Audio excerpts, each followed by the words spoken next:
Good afternoon, church. Sorry, I will be reading. Ah, I'm a bit nervous. Yeah, praise the living God. Testimonies are important because the word says we overcame him, the devil, by the blood of the Lamb and by the words of our testimonies. So I'm here to give my testimony to the church. My name is Samuel Conte. I come from Sierra Leone in West Africa. I was born to two very young parents. My mother was 19 years and my father was 21. From the beginning of my life, things were not easy. I never had the opportunity to grow up in a home where both of my parents lived together. My mother was the first daughter and the second child in our family. Because of a strong cultural, tribal, and religious differences at that time, my grandmother, that's my mom's mother, strongly opposed my parents' relationship.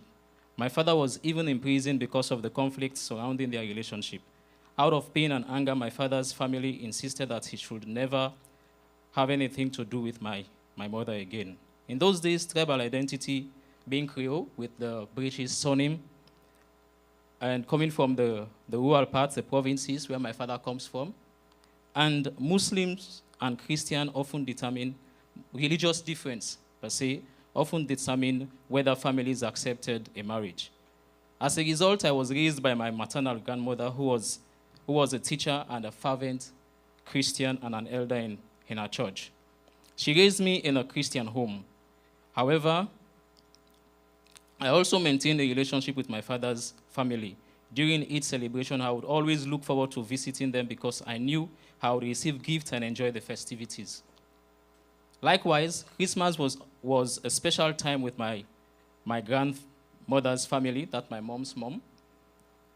As a child, I believe Father Christmas brought me presents, also to discover later that it was actually my uncle quietly placing gifts for me and my sibling early on Christmas morning.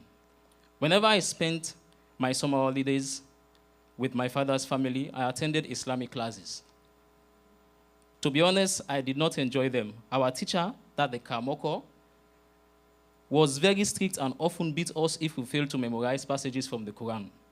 Many times, instead of attending class, I would sneak away to play football with my friends.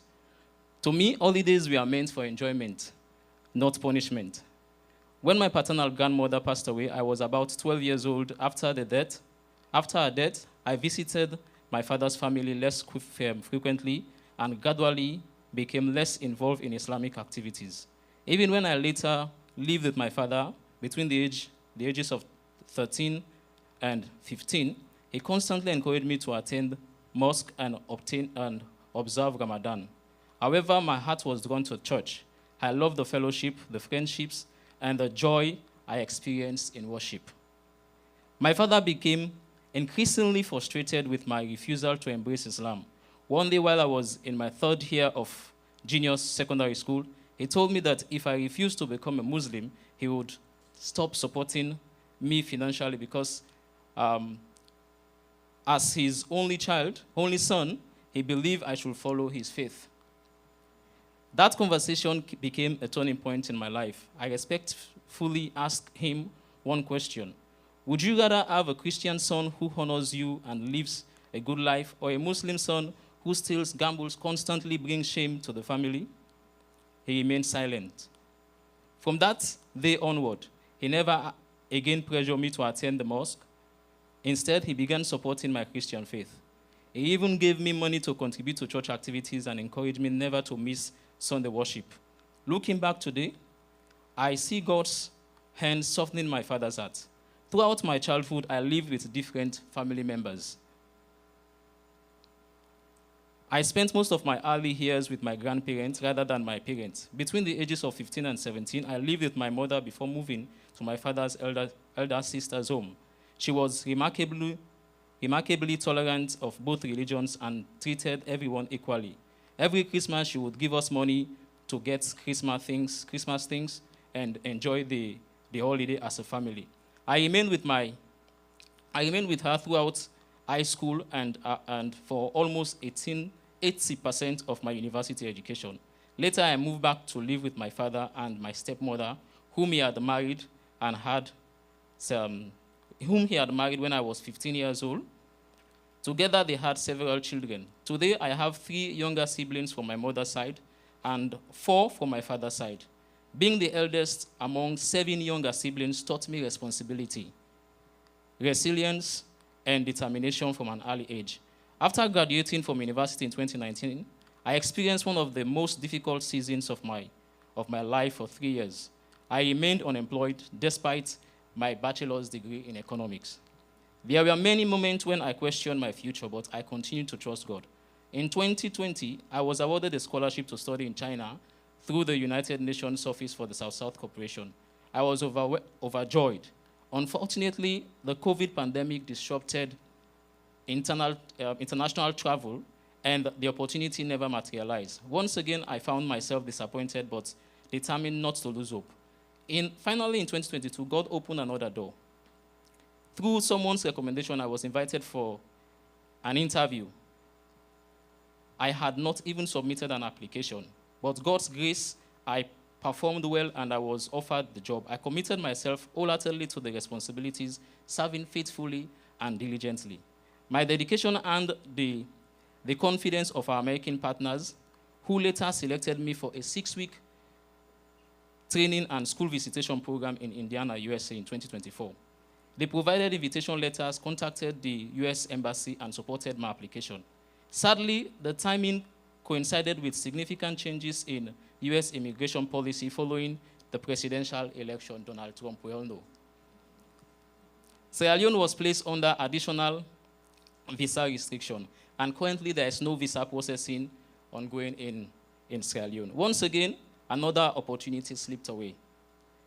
Although I was disappointed, I refused to believe that God had forgotten me. Then I heard about PSPS scholarship.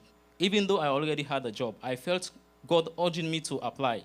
There were moments when I almost gave up because the application process seemed overwhelming. Yet every time discouragement came, I reminded myself of God's promise that He makes everything beautiful in His own time. In January, I received the email that changed my life. I had been selected as a successful candidate. I was overwhelmed with gratitude. But another challenge quickly emerged. I did not have enough money to cover my travel expenses required before departure. Once again, God provided. Our partners generously contributed $1,000 towards my airfare, while my father and I worked together to cover the remaining expenses. The final order was the visa. I remember checking my application status with fear and uncertainty. When the screen finally displayed the word approve, I burst into tears. Those were not tears of fear, they were tears of gratitude. After years of waiting, disappointment, closed doors, unemployment, canceled opportunities, and unanswered questions, God finally said yes. Looking back over my journey, I have learned that God's delays are never His denials. Every disappointment prepared me for something greater. Every closed door strengthened my faith. Every hardship taught me perseverance. Today, I stand as a living proof that God is faithful. His timing is perfect, and His plans are always better than my own. No matter how long the journey may seem, we all should never stop trusting Him.